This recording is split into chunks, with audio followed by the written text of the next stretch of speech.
최지훈 원장님, 이분의 증상에 대해서 어떻게 보시나요?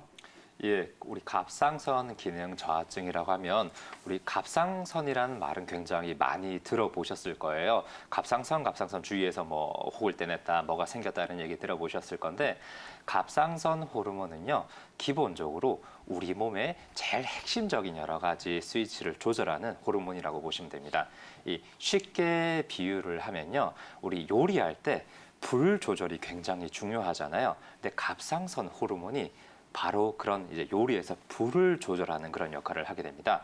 이 사람 몸에서 예를 들어 내가 열이 많다, 체온이 좀 뜨겁다, 더위를 탄다.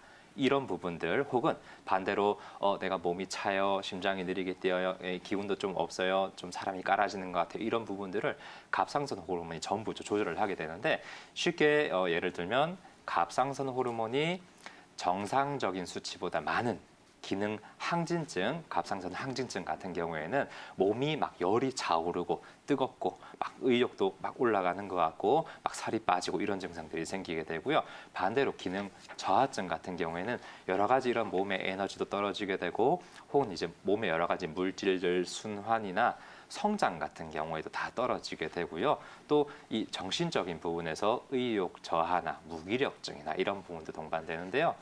한의학에서는 이런 갑상선 호르몬의 역할을 이제 양기를 조절하는 역할과 굉장히 유사하다고 보았습니다. 우리 양기가 충분히 올라가 있으면 사람 몸이 따뜻해지고 의욕도 올라가고 체력도 좋아지고 반대로 우리 양기가 좀 떨어져 있으면 체력도 좀 저하되는 것 같고 몸도 차지고 추위도 잘 타고 이런 부분들이 갑상선 호르몬과 굉장히 유사하다고 보았기 때문에 갑상선 호르몬 질환을 치료하는 데 있어서 이런 양기를 조절하는 약물들을 주로 써서 한의학적으로 치료를 하기도 합니다. 네, 이렇게 갑상선에 제대로된 기능을 하지 못해서 항진증과 저하증 이렇게 나타난다고 했는데요. 우리 시청자분께서는 저하증 때문에 많이 고생을 하고 계시잖아요. 네. 저하증 같은 경우는 또 어떠한 특징들이 나타나나요? 예, 갑상선 기능 저하증 같은 경우에는요, 아까 말씀드린 갑상선 호르몬이 이제 적게 분비가 되는 건데요. 제일 대표적으로 일단 이 사람을 딱 봤을 때 얼굴 표정에서부터 표정이 좀 둔하고 눈꺼풀도 이렇게 처지는 것 같고 이런 표정 변화도 적고 또 이 사람이 움직임도 좀 느리고 의욕도 없는 것 같고 체력도 떨어지고 자꾸 추위 타고 이런 부분들이 나타나게 되는데요. 이런 방금 말씀드린 증상들이 사실 나이가 들어서 노화가 좀 진행이 되면 이제 나이가 많으신 분들에게서 자연스럽게 나타나는 증상하고 굉장히 유사합니다. 실제로 연세가 많으신 분들의 갑상선 이런 수치를 조사를 해보면 갑상선 기능이 약간 떨어져 있는 경우가 많아요. 근데 내가 이제 좀 나이가 좀 중년에 접어들고 나이도 좀 든 것 같고 작년하고 올해 몸이 좀 달라서 오래되니까 너무 피곤하고 좀 추위도 타고 여러 가지 체력도 떨어지는 것 같고 이렇게 얘기하시는 분들이 있는데요. 이게 단순하게 나이가 들어서 이런 노화 때문에 생기는 증상이 아니라 방금 말씀드린 갑상선 기능 저하증 때문에 이런 증상이 생기는 걸 수도 있으니까요. 이런 경우는 꼭 한번 체크를 해보시는 게 좋고요. 또 이런 갑상선 기능 저하증은 평생 갑상선 호르몬을 복용을 해야 되는 경우가 많습니다. 그래서 양방 치료도 필요하지만 한방 치료를 병행하시거나 같이 해서 이런 삶의 질을 좀 개선시키는 것이 도움이 많이 될 겁니다. 이렇게 갑상선 기능 저하증뿐만 아니라 당뇨와 고혈압 때문에도 이렇게 네, 고생을 맞아요. 하시는 것 같아요. 최지훈 원장님, 이 부분에 대해서는 어떻게 생각하시나요? 예, 우리가 흔히 스트레스와 관련해서 이제 흔히 쓰는 표현 중에 재미있는 표현이 있죠. 혈압 오른다. 이런 표현을 굉장히 네. 많이 쓰게 되죠. 실제로 우리가 스트레스를 받기 전에 혈압을 한번 재보고 스트레스 받고 나서 다시 재보고 해서 확인해 본 건 아니지만 누구나 스트레스를 콱 받고 나면 뭔가 속에서 확 치받아 오르면서 가슴도 두근두근하고 뒷목도 막 당기는 것 같은 이런 느낌들을 다 받아보셨을 거예요. 그래서 이런 말들을 쓰게 되는 건데 실제로 우리가 스트레스를 받게 돼서 스트레스 호르몬이 분비가 되게 되면 심장 박동이 막 늘어나고 혈관이 수축되면서 이런 압력에 혈압이 확 오르게 됩니다. 우리 흔히 드라마에서도 막 굉장히 충격적인 상황에서 뒷목을 탁 잡고 쓰러지시는 분들을 많이 봤을 거예요. 네. 이런 것처럼 일시적으로 내가 스트레스를 받아서 일시적으로 혈압이 올라가는 것은 정상적인 반응입니다. 그리고 이제 당연히 이런 스트레스 상황이 좀 지나가면 다시 혈압이 안정되고 심장이 안정되는 게 정상인데 만성적으로 계속 스트레스를 받다 보면 만성적으로 혈압이 올라가 있게 되고요. 이 상태로 몸이 쭉 가서 적응이 돼버리면 나중에는 요즘은 크게 스트레스 받는 게 잘 모르겠는데도 혈압이 계속 올라가 있게 돼서 결국은 고혈압 약을 처방받으신다거나 그렇게 되는 경우가 많습니다.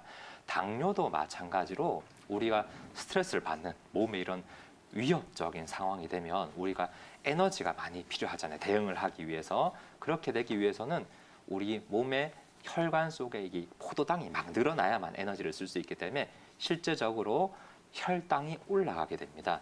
그래서 흔히 이제 당뇨병 앓으시는 분들이 얘기를 들어보면 그때 크게 신경 쓰는 일이 있고 나서부터 당뇨병이 생겼다.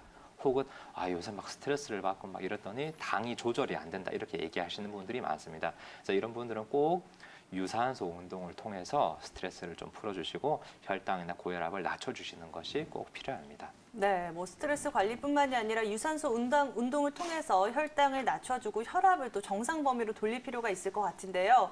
갑상선 호르몬 문제뿐만이 아니라 거의 모든 질환에 체중 관리는 필수잖아요. 맞아요. 맞습니다. 이렇게 체중 관리를 할 때 또 가장 중요하다고 하는 것은 식이요법이 아닌가 싶은데 뭐 말은 쉽지만 우리가 알긴 하지만 지키기 정말 어렵잖아요. 그쵸. 최준 원장님, 이런 분들 좀 체중 관리할 때 식이요법들 어떻게 관리하면 좋을까요?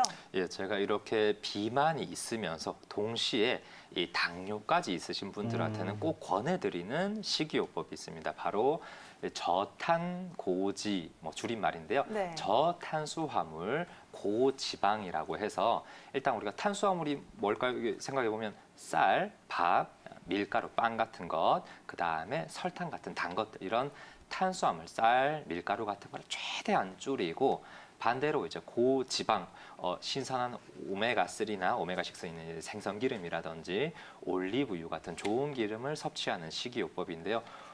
살을 빼야 되는데 기름을 먹나요?라고 여쭤보시는 분들이 많아요. 근데 이 다이어트 방법의 핵심은 이제 지방을 많이 섭취하는 게 아니고 우리 몸에 있는 탄수화물을 최소한 쌀을 제일 적게 먹는 게 핵심이고요. 당연히 이제 쌀을 적게 먹게 되면 배가 고프니까 그 부분을 이제 신선한 기름이나 아니면 단백질 같은 걸로 보충해 주는 게 핵심이 됩니다. 이 식이요법이 원래는 치매나 간질 같은 뇌질환 환자분들을 위해서 개발이 되었던 이 식이요법인데요. 실제로 해보니까 체중 감량 효과가 좋고 또 당뇨가 있으신 분들이 당뇨가 없어지는 경우가 많게 되면서 이제 유행을 이렇게 타게 된 거거든요. 그래서 이렇게 당뇨 같은 이 성인병 같은 대사 질환이 있으신 분들 같은 경우에는 이 식이요법을 한번 해보시는 것을 꼭 권해드립니다. 네, 일단은 탄수화물을 줄이는 게 필수일 것 같고요. 배가 고플 때는 신선한 지방 혹은 또 단백질 위주의 식단으로 챙겨보시면 좋을 것 같은데 그래도 원장님, 좀 살을 확실하게 빼고 싶으면 배고픔을 참고 식사량을 줄이는 게 도움이 되긴 하겠죠? 예, 제가 항상 이 살 빼달라고 한입 오시는 네. 분들한테 핵심적으로 드리는 말씀이 있어요. 이 굶어서 살이 안 빠진 건 시체밖에 없다고 얘기해요. 살아있는 사람은 무조건 굶으면 무조건 빠집니다. 다만 이 굶는 게 쉽지 않으니까 그쵸. 배가 고프기도 하고 굶으면 체력도 떨어지고 뭐 탈모라든지 여러 가지 이런 부작용들이 생기기 때문에 그걸 극복하기 위해서 이제 수많은 식이요법, 원푸드 다이어트, 뭐 황제 다이어트, 뭐 에킨스 다이어트 이런 여러 가지 식이요법이 있는 거고요. 기본은 항상 체중 감량을 위해서라면 총 칼로리, 식사량을 줄이는 게 핵심이고 운동 등을 통해서 건강 상태를 유지하고 이런 것들을 곁들여 주시는 것이 제일 핵심적이라고 할 수 있겠습니다. 실제 한의원에 방문하면 주로 어떤 약재들 많이 사용하게 될까요? 예, 떨림으로 한의원에 내원하시는 분들 하면 또 제가 자주 쓰는 약재 중에 하나가 있는데요. 네. 아까 강민구 원장님이 다양한 약재들 얘기해 주셨는데 저는 거기서 안 나왔던 복령이라는 약재에 대해서 좀 소개를 해드릴까 합니다. 네. 이 떨림을 크게 이 대략적으로 나누면 한의학에서는 이 몸에 물이 쓸데없는 물, 노폐물 같은 안 좋은 물이 너무 많아서 생기는 떨림이 있다고 얘기를 하고요. 또 반대로 몸에 이 필요한 진액이나 물이 너무 적어서 또 떨림이 생길 수도 있다고 얘기를 하는데 이 복령 같은 경우에는 몸에 불필요한 노폐물이나 이런 것들이 특히 심장 주위에 이런 게 많이 쌓여 있으면 떨림이 나타날 수 있다고 얘기를 합니다. 특히 이제 다른 뭐 여러 가지 떨림이 있는 분들이 있겠지만 한의학에서는 이제 약재를 쓸 때 어떤 체형이나 어떤 타입의 사람이 이 약재와 잘 맞는지를 고민을 하게 되는데 복령 같은 경우에는 일단은 체력이 좀 약하고 몸도 좀 호리호리한 것 같고 좀 이렇게 몸이 잘 붓고 피부는 하얗고 이렇게 좀 약해 보이는 사람들이 뭔가 굉장히 긴장하거나 스트레스를 받을 때 많이 떨린다든지 아니면 체력이 떨어졌을 때 유독 더 떨린다든지 이런 증상들을 호소를 하시면 복령이라는 약재를 먼저 떠올리게 됩니다.